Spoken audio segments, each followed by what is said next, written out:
तर मित्रांनो, school bunk, पूल party आणि बेब्स इन अ बिकिनी आम्ही हे सारं काही प्लॅन केलं होतं. पण सागूच्या पप्पांनी जी वाईल्ड कार्ड एंट्री मारून आमची मारली आहे ना, तो आमच्या आयुष्यातील न विसरणारा क्षण होता. मी आहे मिस्टर पांडा आणि तुम्ही बघत आहात द शॅडो कॉमिक.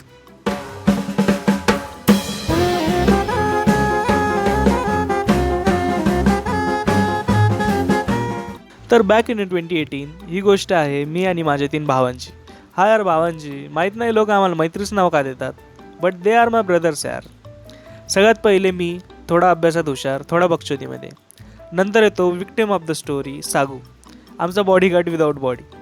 नंतर येतो सोनू, आमचा कॅप्टन, सूत्रधार, संचालक, जे पाहिजे ते बनू शकतात. आणि शेवटी येतो इनू, जगातला अखंड चुंबत्या माणूस. हा माणूस चुत्या तर होताच, आहेच आणि राहणारच. पण ह्यो एवढा पनोती आहे ना, याच्या पनोतीची हद्द नाही.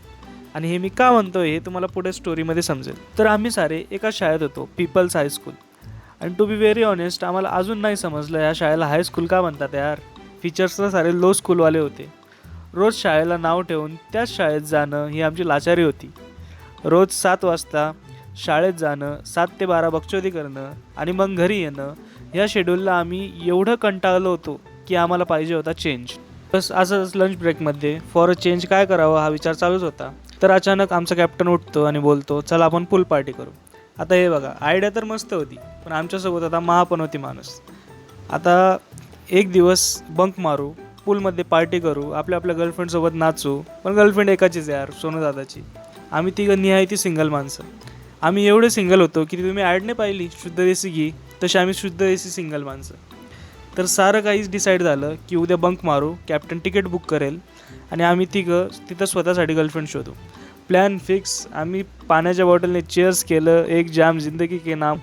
सागू उठतो, ए भाई मग बाप मला परमिशन नाही देणार, माझ नाही जमणार यायला. म्हणलं भाड्या, एवढ्या वेळची कॉन्व्हर्सेशन चालू होती तेव्हा तुला सुचलं नाही की तो एक बाप पण आहे आणि तुला त्याची परमिशन पण घ्यावी लागणार आहे.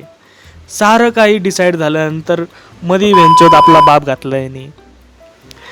ठीक आहे म्हणलं, एक काम कर तू मम्मीला म्हणव, मम्मी बरोबर पप्पाला म्हणवते. भाड्याचं म्हणणं झालं की मम्मी पप्पा 10 दिवसापासून बोलत नाही. तर याच्यावरून एक गोष्ट तर क्लिअर झाली की त्याचे पप्पा सेल्फ डिपेंडंट तर आहेच. आता हे बघा मित्रांनो, काही जरी केलं आम्हाला त्याला सोडून तर नाही जाता येणार. मी तुम्हाला सागूच्या पप्पाबद्दल काही सांगतो. सागूचा पप्पा होता तेच एकदम शातीर लोंबडे टाईप. त्यांच्याशी खोटं बोलणं म्हणजे स्वतःच्या हाताने मारून घेणं. ते लेकरं नसतात का ज्यांना लहानपणीपासून फक्त बापच बनायचं राहतं आणि मोठ्यापणी ते बाप बनतात, हीच त्यांना अचिव्हमेंट वाटते. असे होते त्याचे पप्पा. त्यांना फरक नाही पडत, लेकरू लहान आहे आणि आपलंच आहे, पाहिला की हाणला, हाच त्यांच्या भांडकुदळ संसाराचं रहस्य. तर विचार करत करत करत एक आयडिया आली. म्हणलं तू एक काम कर, उद्या बिमार व्हायची ॲक्टिंग कर. काका कामाला जातील, ते कामाला गेले की आपण निघू आणि ते कामावरून यायच्या पहिले आपण येऊन जाऊ. प्लॅन डन होता, सारांना जमला. म्हणलं ठीक आहे, डन करून डबल चेअर्स केलं. त्यानंतर आम्ही आमच्या घरी गेलो, आमच्या मम्मी पप्पांना मनवलं. आम्ही रात्री कॉन्फरन्स कॉलवर मी, सोनू दादा आणि इनू आमचं बोलणं झालं की डन आहे बाई उद्याचा प्लॅन. पण राहिला विषय सागूचा आणि आम्ही आमच्या सागूला ओळखत होतो, तो माती खाणारच झाला. म्हणून काही मॅटर होऊ नये यासाठी आम्ही डिसाईड केलं की उद्या सकाळी सकाळी त्याच्या घरी जाऊ, काही प्रॉब्लेम झाली तर सांभाळून घेऊ. आहे ना, नाही बघा, प्रॉब्लेम करणारे प्रॉब्लेम सांभाळायच्या गोष्टी करतात. आणि मग उगवला तो सुवर्ण दिवस. मी, सोनू आणि इनू पोचलो त्याच्या घरी. काका पूर्ण त्यांच्या बाप कॅरेक्टरमध्ये डायनिंग टेबलवर बसून चाय पित आहेत आणि न्यूजपेपर वाचत आहेत. आम्ही हळूच आत जायचा प्रयत्न केला. त्यांचा लगे आवाज, ए इकडे या. आमची तिथंच फाटली. आम्ही त्यांच्याजवळ गेलो. म्हणे काय करताय तिकडं. म्हणलं काका सागू बिमार आहे, त्याला बघायला आलो आहे. कोण सागू. म्हणलं काका तुमचा मुलगा. नंतर बोलता तो बिमार आहे आणि मलाच नाही माहिती, तुम्ही जा आत, मी येतो बघायला मागून. काकाने ठीक बोलून आम्ही आत निघून आलो. म्हणलं बघून घेऊ.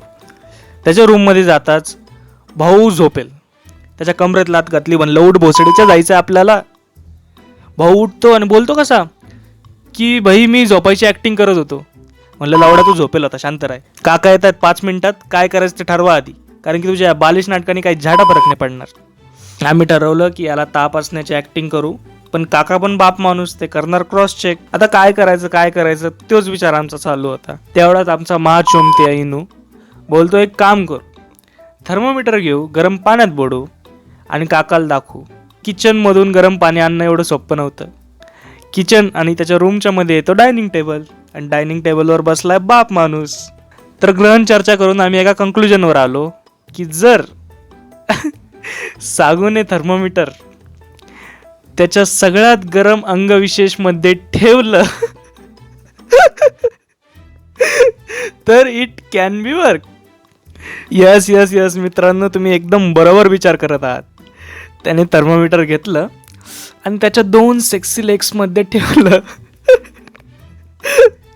प्लॅनला 100% सक्सेसफुल करण्यासाठी इनू आमचा आरामी लॅपटॉपवर आयटम सॉन्ग लावतोय. वेंचोत इथं पूल पार्टी गेली उडत. 4 पोरं सकाळी सकाळी लेला मेलेला बघतायत. गरम करायचं एकाला आहे, होता 4 आहे. आता हे सारं झालं, थर्मोमीटर बाहेर काढलं, रिडिंग 110. म्हटलं डन झालं आपलं काम. आम्ही गेलो काकांना बोलवायला. इनूला बसवलं त्याच्या रूममध्ये. काका म्हणलं काका तुमचा मुलगा बिमार आहे. म्हणलं काका थांब चाय पिऊ दे. म्हणलं स्वतःचा पोरगा गेला भाडमध्ये, या माणसाला चाय संपवायची आहे, याच्या प्रायोरिटी डिसाईड आहे. मी आणि सोनू काकाला घेऊन आलो. त्यांनी रिडिंग पाहिली. बोलते 110. नाही थांबा, मी चेक करतो. सागू बाळा तोंड खोल बरं.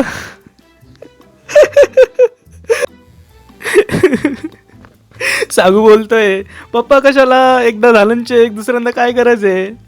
आता हे बघा, आम्हाला 99% वाटत होतं की सागूची मदत करावी भाऊ यार आमचा, पण ते 1% किटाणू मरत नाही आमचे. मी त्याचे हात पकडले, सोनूनी पाय, इनूनी तोंड दाबलं. म्हणलं काका डीप.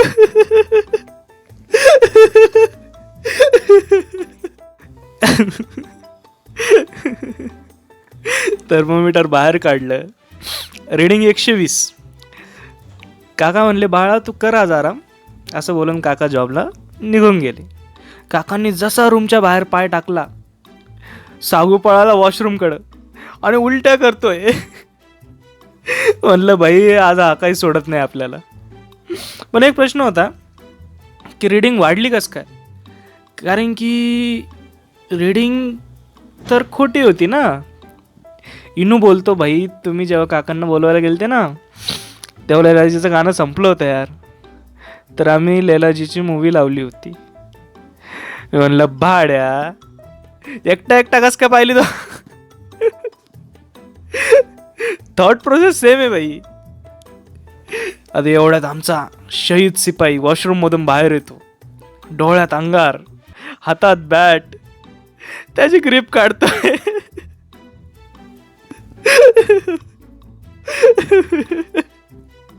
आई शपथ नंतर जे झालं ना, सागू नुसतं इनूला मारतोय.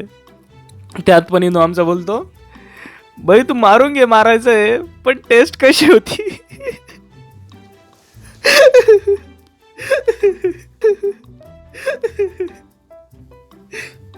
आता ही सारी बकचोदी संपली. आम्ही आमच्या प्रायमरी गोलवर वापस आलो. म्हणलं पार्टी करायची आहे. थोडा मूड सेट केला, बॅटची ग्रिप डबल बॅटवर चढवली आणि आता आम्ही सारे खुश होतो की चला भाई सगळ्यात मोठी गोष्ट तर पार पडली. आता बस काकूकडे जाऊ, भोळा चेहरा बनवू आणि त्या जाऊन देतील. म्हणलं इनोल नाही न्यायचं फॉर सम ऑब्वियस रिझन्स. त्याला रूममध्ये बसवलं, काकूकडे गेलो, परमिशन घेतली आणि 2 गाड्यांवर 4 जणं निघालो. हे बघा साधारण अर्ध्या घंट्यात आम्ही वेन्यूवर पोहोचलो. तिकडे जाताच कपडे बदलले आणि पार्टी सुरू. सोनू आपल्या गर्लफ्रेंडसोबत नाचतोय, मस्त मजा करतोय आणि आम्ही तिघं आमच्या मेन कामाला सुरुवात केली, गर्लफ्रेंड शोधणं. पण साऱ्या पोरी आपल्या पार्टनर सोबत होता यार. फक्त एक पोरगी होती जी कोपऱ्यात एकटी बसलेली होती. इनू कसा बोलतो की भाई मी तिच्या जवळ जातो, थोडा भोळा चेहरा करतो आणि तिला डान्ससाठी म्हणवतो. म्हणलं भाड्या पहिले तर लाळपूस. आणि दुसरी गोष्ट, तू आणि भोळा चेहरा हे कॉम्बिनेशनच बसत नाही. हा जगातला एकमेव माणूस आहे जो कधीच भोळा दिसू शकत नाही. याच्या डोळ्यातून सदा न कदा हवसच टपकायचे यार. म्हणलं सागू तू जाय, ट्राय कर, बघ काय बोलती ती. तो गेला आणि ती पोरगी पण खूप स्वीट होती यार.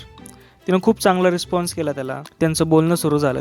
पण पण पण आमच्या हॅपीनेसच्या आडवं आलं ते आमचंच नशीब. अरे सीन काय आला, पूल ना रोड फेसिंग होतं आणि विंडोतून बाहेरून आतलं सारं काही दिसत होतं. आणि मग आमचं नशीब पण गांडूस ना. त्याच टाईमला त्याच रोडवर सागूच्या पप्पाची गाडी बंद पडली. काका गाडीतून उतरले. आधी काकांनी गाडी पाहिली, मग त्यांचा पुत्र पाहिला, जो सकाळी बेडवर पडेल होता, आता तो बेबसोबत नाचतोय. सागू पण फुल फॉर्ममध्ये नाचू लागला. काका आले मागून, त्याला पलटवलं, सनकन कानाखाली वाजवली. बाई शपथ सांगतो, बाई तिथंच मुतून दिलं. इनू हरामी गाणं लावतोय, I want see you like Rihanna, get all the पॉन्ड बम डेगी डेगी बम बम. खरं अंकलनी जे त्याचे बम सुजवलेत, गाणं तो बनता था बाई. त्या दिवशी काकाला पाहून आम्हाला एक गोष्ट तर कळाली की आईच्या बापाला काय एवढा घाबरतो. लय मारत होते यार त्याला, मारता मारता मारता त्याला ओढून घेऊन गेले. मी म्हणलं यार याने खूप मार खाल्लाय, आता काय पार्टीचा मूड नाही आहे. पण आम्हाला आठवलं की तिकिटाला पैसे दिलेत. इनू गाणं लाव रे. जाऊ द्या म्हणलं, बँच मार तर खाल्ला त्याने. आम्ही फुल पार्टी केली, घरी गेलो निवांत. काळजी करून फायदा नाही आहे. जर हा उद्या आला तर आपला, नाही आला तर बहती हवा साथ वो. मित्रांनो तुमचे खूप खूप खूप धन्यवाद, तुम्ही हा व्हिडिओ शेवटपर्यंत पाहिला. आणि मला तुम्हाला एक गोष्ट सांगायची आहे मित्रांनो, ही फक्त स्टार्टिंग आहे यार.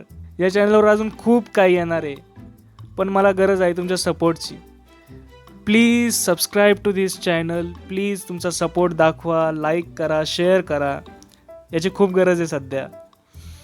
तो stay tune with mister Panda and तुम्ही बघत आहात द शॅडो कॉमिक.